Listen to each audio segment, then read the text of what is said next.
First, find some level ground and make sure there are no obstructions nearby. Then double check you've got the right number of parts. Finally, make sure you follow all the instructions in this video.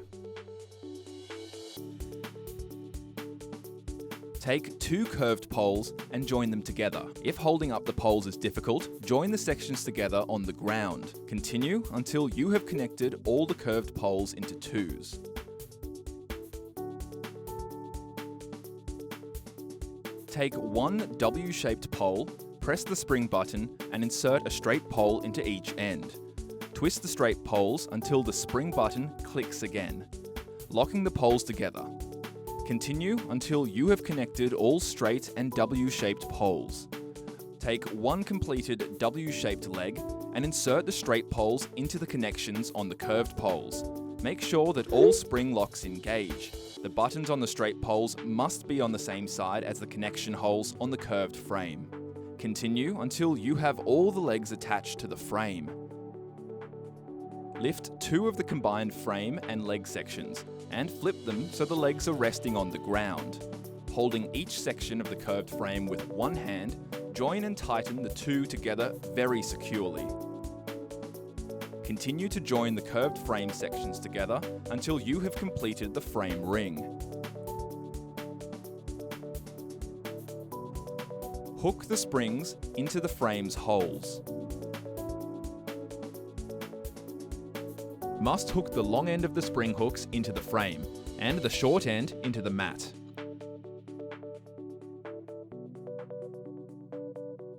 Continue until you have all the springs attached to the frame.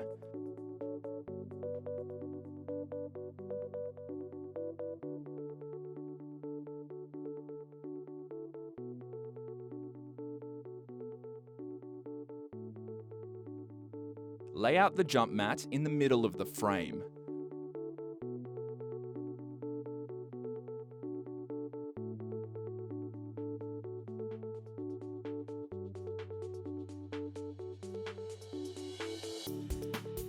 Hook a spring to the most center hole between every 2 T-joints, and then onto one of the D-shackles on the jump mat.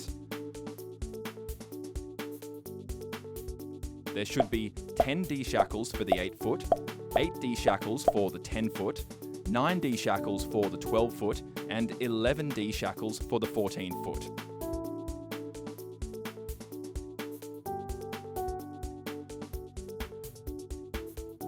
Repeat until one spring is attached to each curved section of the frame ring.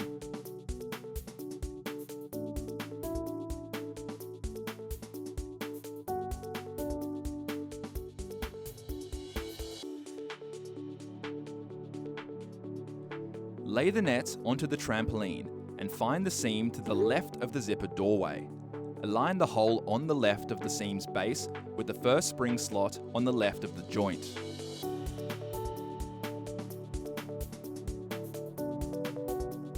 Push the hole in the net at the bottom of the seam over the D-shackle on the mat. Attach the spring.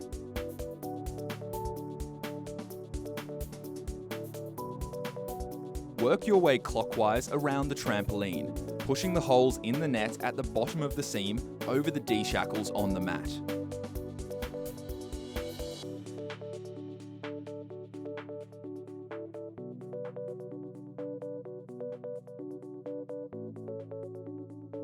Remove one of the hanging springs from the frame and hook it to the jump mat's D-shackles. Use the spring tool to hook it back onto the frame. Continue attaching the springs equally around the entire frame. Ensure that there is even spring pressure as you attach. Use the spring tool to remove the springs that you initially attached to the frame before you lay the net onto the trampoline. Reattach these springs with the net holes pushed over the buckles, as outlined in step 7.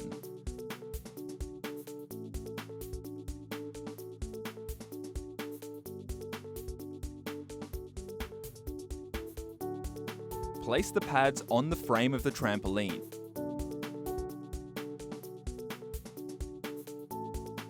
Ensure that the logo on the pad aligns with the entrance of the door, and that the holes in the pad align with the holes in the frame joints.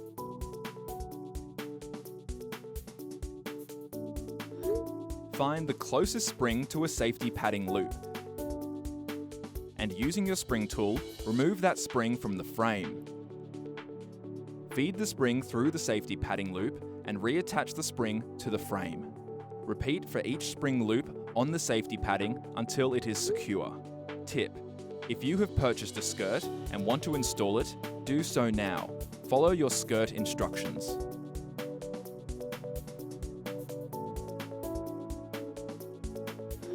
Attach the upper net pole to the lower pole.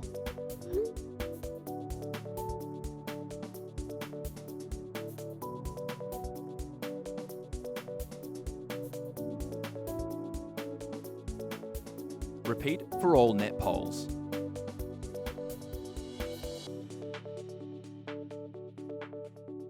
Place your assembled poles in the holes at the T intersection, lining the spring button up with the hole in the T intersection.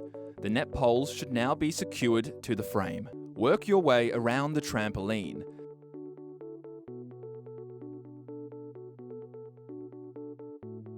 Attaching the net buckles to the elastics on the net poles.